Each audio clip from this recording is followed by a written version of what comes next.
4 چیزیں توبہ کے لیے بیان کی گئی ہیں یہاں پہ، سمجھ کر کے چلیں آپ۔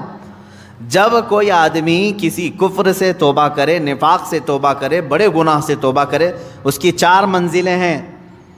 سب سے پہلی چیز اللہ فرماتا، کیا یہ چاہتے ہو کہ اپنے اوپر اللہ کے لیے سری محبت کر لو، سری حجت کر لو؟ یعنی اگر تم یہ چاہتے ہو کہ اللہ کی تمہارے اوپر پکڑ آ جائے تو پھر یہ کام کرتے رہو، اللہ کی پکڑ آ جائے گی۔ آگے رب تعالیٰ فرماتا منافقین جو ہے یہی کام کرتے تھے، ان کے پاس جا کر بیٹھتے تھے، ڈسکس کرتے رہتے تھے، دین کے معاملات کو لے کر کے مذاق کرتے رہتے تھے، حضور صلی اللہ تعالیٰ علیہ وسلم کے معاملات کو لے کر کے آپس میں ڈسکس کرتے رہتے تھے۔ قرآن کی آیتیں اتر گئیں، اللہ نے فرمایا منافقین جہنم کے سب سے نیچے طبقے میں ہیں، وَلَن تَجِدَ لَهُمْ نَصِيرًا، اور پھر تم دیکھو گے ان کا کوئی مددگار نہیں ہوگا۔ ہاں إِلَّا الَّذِينَ تَابُوا، اب یہاں توبہ کی اہمیت بیان کی جائے، مگر وہ لوگ جنہوں نے توبہ کر لیا، وَأَصْلَحُوا، اور اپنے آپ کو سنوار لیا، وَاعْتَصَمُوا بِاللَّهِ، اور اللہ کی رسی کو مضبوطی سے پکڑ لیا، وَأَخْلَصُوا دِينَهُمْ لِلَّهِ، اور اپنے دین کو اللہ کے لیے خالص کر لیا، فَأُولَئِكَ مَعَ الْمُؤْمِنِينَ، تو پھر وہ مومنین کے ساتھ ہوں۔ 4 چیزیں توبہ کے لیے بیان کی گئی ہیں یہاں پہ، سمجھ کر کے چلیں آپ۔ جب کوئی آدمی کسی کفر سے توبہ کرے، نفاق سے توبہ کرے، بڑے گناہ سے توبہ کرے، اس کی 4 منزلیں ہیں۔ سب سے پہلی چیز تابو، توبہ کرے۔ توبہ گال پہ تھپڑ مارنے کا نام نہیں ہے، توبہ لفظ ہے رجوع کرنے کا۔ رجوع کا مطلب ہے جس کام کو کیا تھا اس سے اپنے آپ کو شرمندگی محسوس کرے کہ میں نے غلط کیا تھا اور چھوڑنے کا پکا ارادہ کر لیا، یہ توبہ ہے۔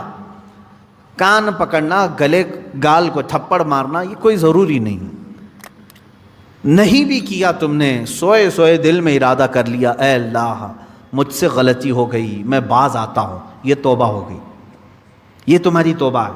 سجدے میں گر گئے، اے اللہ مجھے افسوس ہے کہ میرے سے غلط کام ہو گیا، تم نے اپنی غلطی سے توبہ کر لی، بس یہ توبہ ہے۔ توبہ کہتے ہیں پلٹنے کو، جہاں تھے تم وہاں سے پلٹ آئے۔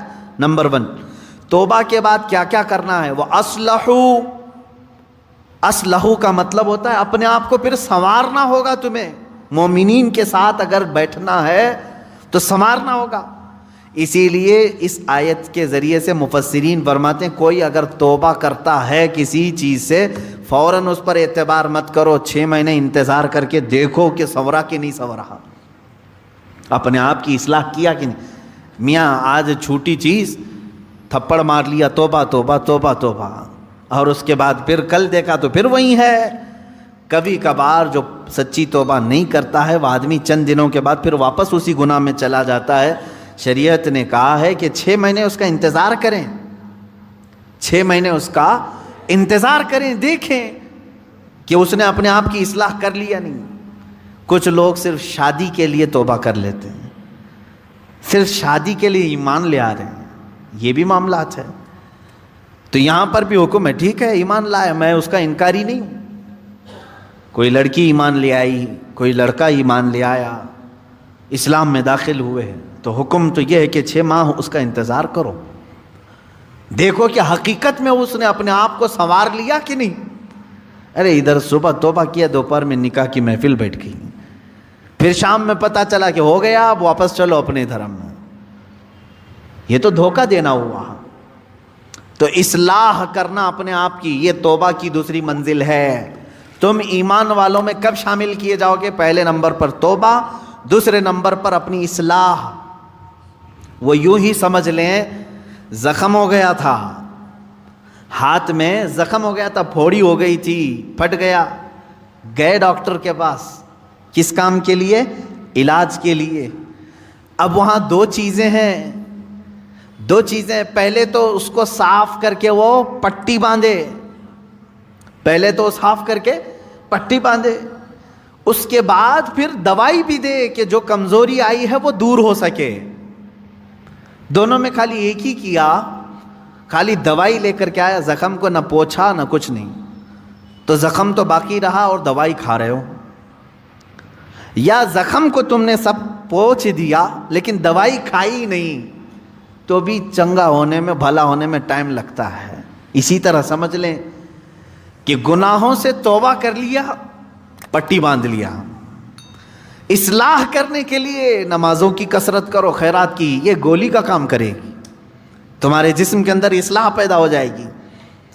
مثال کے طور پر اب دارالحرب ہے، ہمارے ہاں تو اسلامی نظام ہے نہیں، یہاں اگر جیسے بھیانک گناہ ہو جاتے ہیں تو کیا کرنا چاہیے اسے؟ جیسے زنا ہو گیا کسی سے، اسلامی ریاست ہوتی تو اسے تو سنسار کرنے کا حکم ہے نا۔ غیر شادی شدہ ہو تو 100 کوڑے مارے جائیں گے، شادی شدہ ہو تو سنسار کیا جائے گا، یہ اسلامی سزا ہے۔ یا چوری کیا ہے تو ہاتھ کاٹا جائے گا، یہ معاملات ہیں۔ لیکن آپ دارالحرب میں ہیں، یعنی یہاں اسلامی نظام نہیں، آپ سے ایسا گناہ سرزد ہوا تو اب کیا ہے؟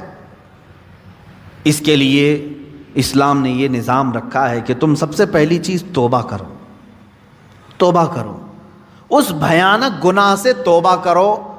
دوسرے نمبر پر اللہ نے فرمایا وَأَصْلَحُوا، اور اپنی اصلاح کرو۔ اصلاح کس بات پر؟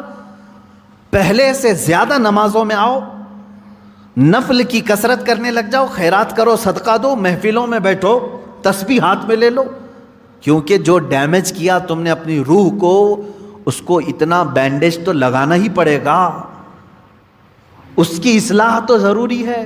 تو جس سے گناہ سرزد ہوئے وہ اگر توبہ کرنا چاہتا ہے تو 2 چیزیں پہلے سمجھ لیں، ایک تو سچے دل سے توبہ کرنا، یعنی باز آنے کا ارادہ کر لینا، دوسری اس پر نیکیوں کی کثرت کرنا، تب جا کر کے وہ توبہ کا پھل تمہیں ملے گا۔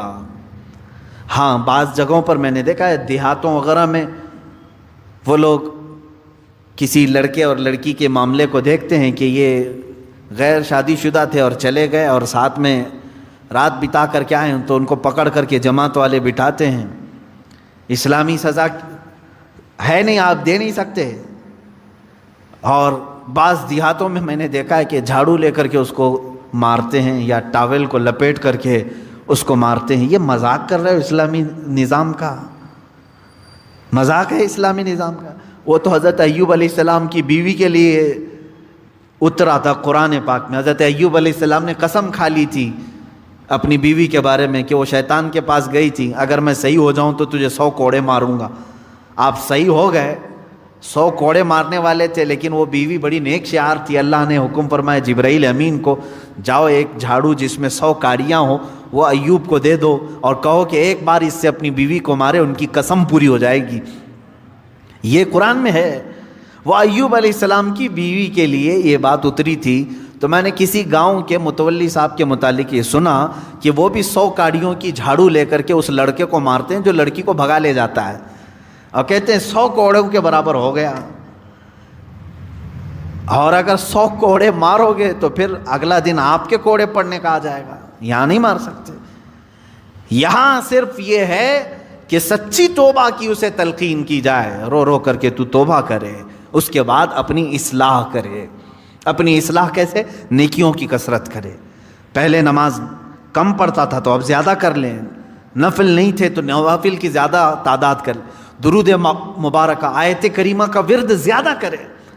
یوں ہی سمجھ لیں کہ بیماری کے بعد جب آدمی اٹھتا ہے تو اسے ٹونک لینی پڑتی ہے، اچھی غذا دینی پڑتی ہے تاکہ اس کی جو گری ہوئی صحت ہے وہ جلدی صحیح ہو جائے۔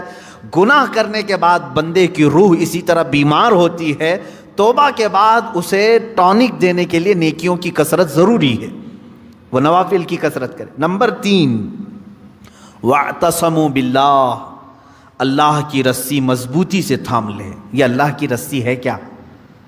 اس پر ہی بہت گھنٹوں تفسیر ہو جائے گی۔ یہ قرآن پاک میں گزر وَاعْتَصَمُوا بِحَبْلِ اللَّهِ، چوتھے پارے میں یہ آیت گزر چکی ہے، اور یہاں اللہ نے فرمایا وَاعْتَصَمُوا بِاللَّهِ، اللہ کی رسی مضبوطی سے پکڑ لو۔ اللہ کی رسی کیا ہے؟ آسمان سے کوئی چیز لٹک رہی ہے کہ اس کو پکڑ کر کے جھولتا رہے گا، چھوڑے گا نہیں۔ اللہ کی رسی، مفسرین کے الگ الگ اقوال ہیں۔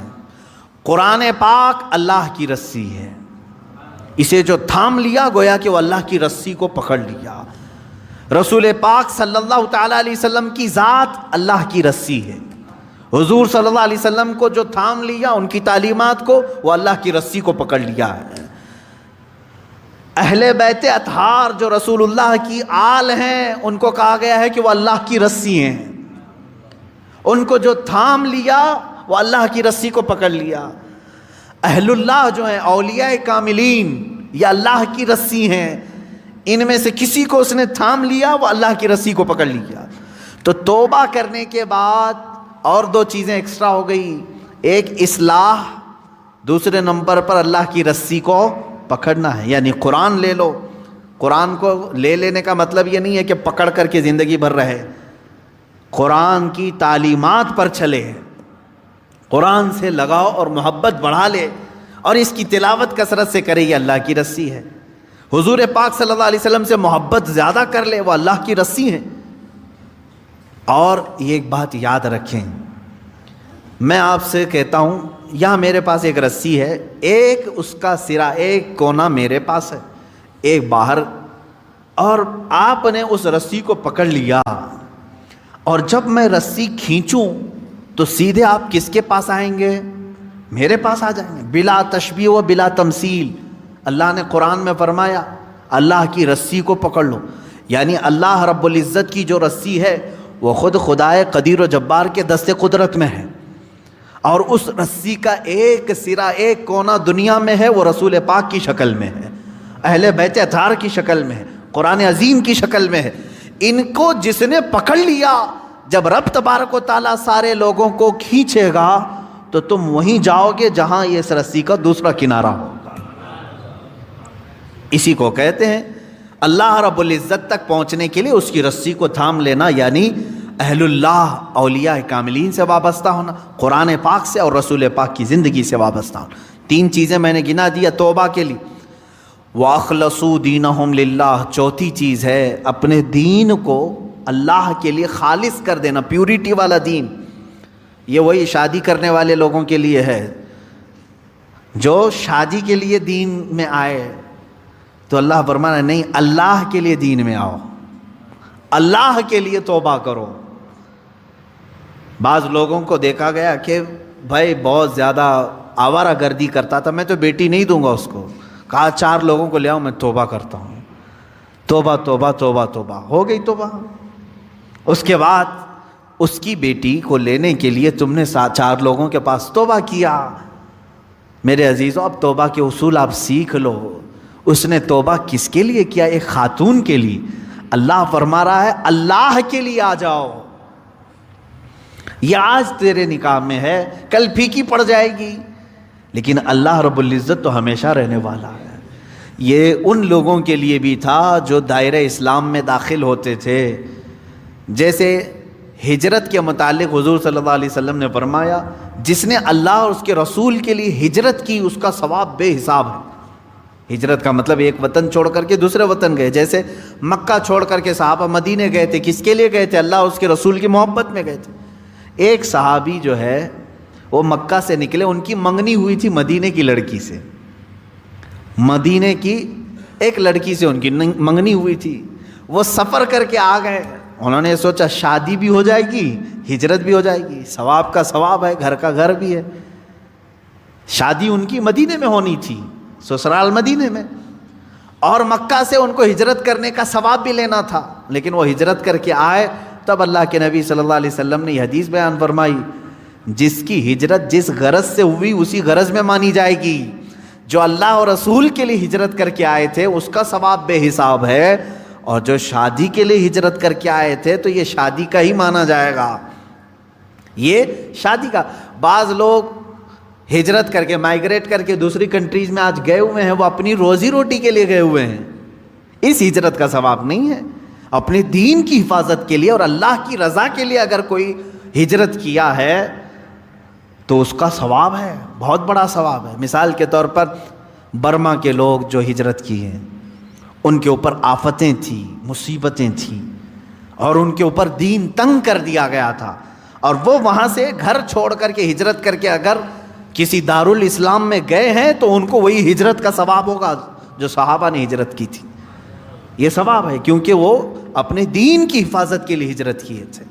اس بات کو سمجھیں۔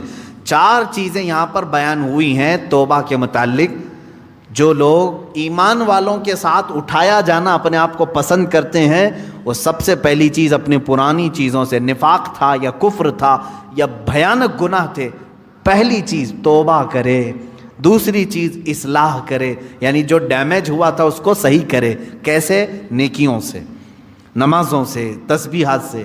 نمبر 3، اللہ کی رسی کو پکڑ لے۔ یہ نہیں کہ خالی تو مسجد میں بیٹھ گیا اور یہ سوچا مجھے کسی کی ضرورت نہیں، کسی پیر فقیر کی ضرورت نہیں، بولتے ہیں نا بعض لوگ میرا دین کامل ہے، کسی پیر اس طرح کے جملے لوگ اپنے ماڈرنزم کو بتانا چاہتے ہیں کہ ہم اہل اللہ کے قریب نہیں جانا چاہتے، اللہ والوں کی ہمیں کوئی حاجت نہیں، جبکہ قرآن کہہ رہا ہے کونوا مع الصادقین، تم اللہ کے سچے بندوں کے ساتھ رہو۔ اگر تمہاری ضرورت نہیں تھی تو اللہ نہیں فرماتا کہ ان بندوں کے ساتھ رہو، یہ اللہ کی رسی ہے، ان کی صحبت میں اپنا وقت گزارو، ان کی تعلیمات میں اپنا وقت گزارو۔ نمبر 4 ہے اپنے دین کو خالص کر لینا، پیورٹی، یعنی توبہ کیا ہے تو کسی دنیاوی غرض سے نہیں بلکہ اللہ کو راضی کرنے کے لیے۔ بزنس کے لیے اگر کوئی داڑھی رکھ لیا، اپنا دھندا چمکانے کے لیے اگر کوئی ٹوپی پہن لیا تو نہ اس داڑھی کا اسے ثواب ہے، نہ اس ٹوپی کا اسے ثواب ہے، بلکہ وہ دھوکہ دڑی میں شامل ہے۔ ہاں، اللہ کو راضی کرنے کے لیے اور اپنے حبیب کو راضی کرنے کے لیے کیا ہے، اللہ اس کے کاروبار میں بھی برکت دے اور اس عمل کا بھی اسے ثواب عطا کرے۔ یہ 4 چیزیں ہیں